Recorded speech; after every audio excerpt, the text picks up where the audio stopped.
పెద్దలకు మిత్రులకు అందరికీ నమస్కారం. డాక్టర్ రామారావు, డాక్టర్ పద్మారావు 1999 సంవత్సరంలో ఖమ్మం జిల్లా నేలకొండపల్లిలో సిద్ధార్థ యోగ విద్యాలయాన్ని స్థాపించారు. అప్పటి నుంచి ఇప్పటి వరకు సిద్ధార్థ యోగ విద్యాలయం పేరుతో అనేక కార్యక్రమాలు నిర్వహిస్తూ వస్తున్నారు. ప్రధానంగా మేము నిర్వహించే కార్యక్రమాల్లో ప్రకృతి వైద్యం అనేది ఒకటి. ఈ ప్రకృతి వైద్యం అనేది ఇప్పటి వరకు ఆశ్రమంలో జాయిన్ అయ్యి ఒక 15 రోజులు 4 రోజులు ఉండి ఒక 25,000 ఇచ్చి అక్కడ ట్రీట్మెంట్ తీసుకున్న విధానంగా భారతదేశం మొత్తం ఇదే విధానంతో నడుస్తుంది ప్రకృతి వైద్యం. అలా కాకుండా ప్రకృతి వైద్యాన్ని భారతదేశంలో మొట్టమొదటిసారిగా ఇంటి వైద్యంగా మార్చింది డాక్టర్ రామచంద్రరావు గారు. మన జీవన విధానం అనేది ఒక 15 రోజులతో 4 రోజులకు సంబంధించింది కాదు. అది మన ఇంటి వాతావరణంలో ఉంటూ రోజు రోజుకి మన జీవన విధానంలో మారిన జీవన విధానం నుంచి అసలైన జీవన విధానానికి మన అలవాట్లు మార్చుకుంటూ సరైన జీవన పద్ధతిని పాటించడం ద్వారా ఆరోగ్యంగా ఉండాలి. లేదా ఏదైనా జబ్బులు వస్తే ఇంటి వద్దనే మనం తగ్గించుకోవాలి అనే ఒక సిస్టమ్ని ప్రకృతి వైద్యానికి, మన భారతీయ మూలాల్లో పుట్టిన మన సాంప్రదాయాలు పుట్టిన ఈ ప్రకృతి వైద్యానికి ఆధునిక విజ్ఞానం జోడించి ఆ విధంగా ఇంటి వైద్యంగా మార్చారు. అందుకని ఒక డైట్ షీట్ రూపొందించి దాన్ని యూట్యూబ్లో ప్రచారం చేసి ఈ డైట్ షీట్ పాటించండి, జబ్బులు లేకుండా మన శరీరం ఆరోగ్యవంతంగా ఉంటుంది అని చెప్పి ఆ విధంగా యూట్యూబ్ ద్వారా ఈ ప్రకృతి వైద్యాన్ని పాటిస్తూ ప్రచారం చేస్తూ వచ్చారు. రెండవది, అనేక అవేర్నెస్ కార్యక్రమాలు, సదస్సులు, వేలాది సదస్సులు నిర్వహించి ప్రకృతి వైద్యం అనేది ఒక ప్రజా సమర్పణ వైద్య విధానం. దీనికి ఆటోమేటిక్గా ఉపశమనం కోసం ఇంగ్లీష్ వైద్యం లేక మందులు అనే ఒక సిస్టమ్ కలగాలి. దురదృష్టవశాత్తు మనకి ప్రకృతి వైద్యమేమో ఒక ఆల్టర్నేట్ విధానం వెళ్ళింది, ఇంగ్లీష్ వైద్యం మెయిన్ స్ట్రీమ్లోకి వచ్చింది. దాన్ని రివర్స్ చేసి ప్రకృతి వైద్యాన్ని మెయిన్ స్ట్రీమ్లో తీసుకొచ్చేదానికి వందలాది సదస్సులు నిర్వహించారు.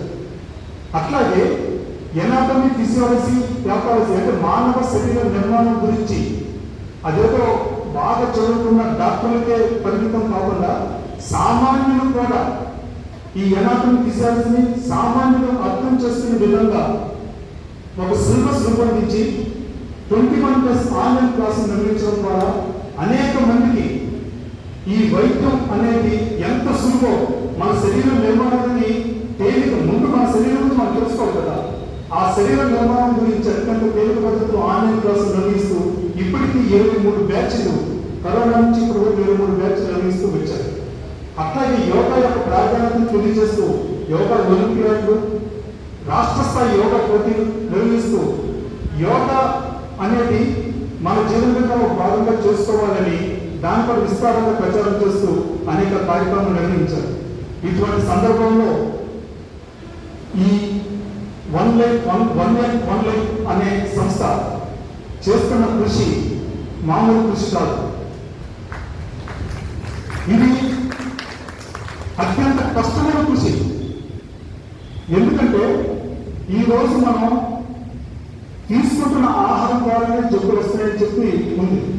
అటువంటి దాన్ని బ్రేక్ చేస్తూ మన సిటీలోనూ చిన్న ప్రదేశాల్లో మిద్దె తోటలు ఎలా చేయాలనే దాన్ని అవేర్నెస్ తీసుకురావడం అనేది ఈ రోజు అన్నిటికంటే అత్యంత ముఖ్యమైన బాధ్యత పని.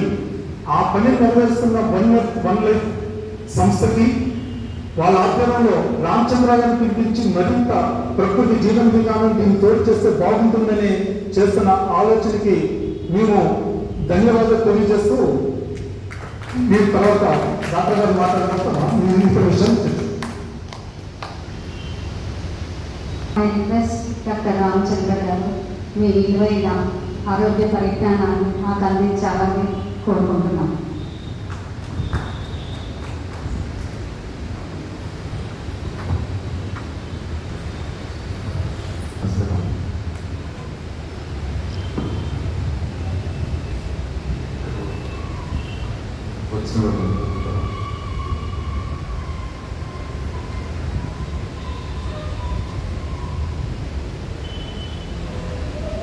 వాళ్ళు ఇంటి చుట్టూ ఉన్న ఖాళీ స్థలంలో స్లాబ్ పైన ఉండేటువంటి అవకాశం బట్టి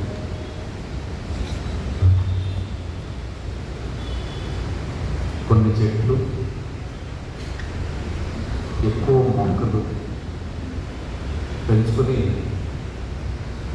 వాళ్ళ కుటుంబ సభ్యుల ఆరోగ్యాన్ని కాపాడటం కోసం ప్రయత్నం చేస్తున్న నిజమైన డాక్టర్లను భావిస్తూ అందరికీ నమస్కరిస్తున్నాను.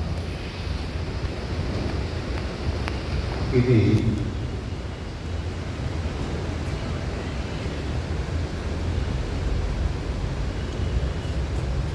మీకు ఎలా వినిపించిందో అనేది నేను ఆలోచిస్తాను.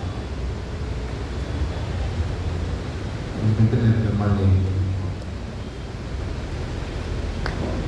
ఇంటి ఆరోగ్య సంరక్షణ కోసం ప్రయత్నిస్తున్న వైద్యులుగా భావిస్తున్నాను. అంటే ఇది 2 రకాలుగా అనిపించడానికి అవకాశం ఉంది. మమ్మల్ని పొగిడేది కదా కాబట్టి ఇంకా సంతోషం. డాక్టర్లు అంటాను మమ్మల్ని డాక్టర్లు అంటాను సంతోషం.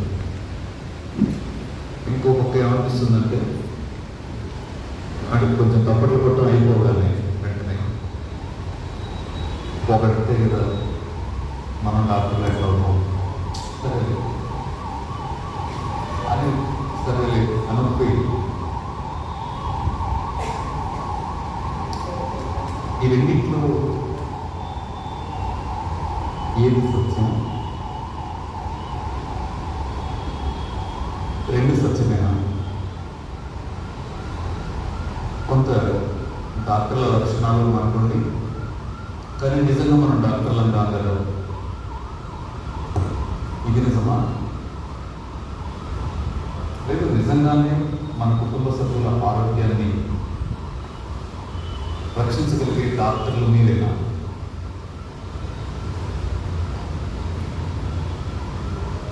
దీన్ని వన్ లైఫ్ సభ్యులు సీరియస్గానే పరిశీలించుకొని తేల్చుకోవాల్సిన అంశంగా నేను భావిస్తున్నాను. మొదట ఎవరైనా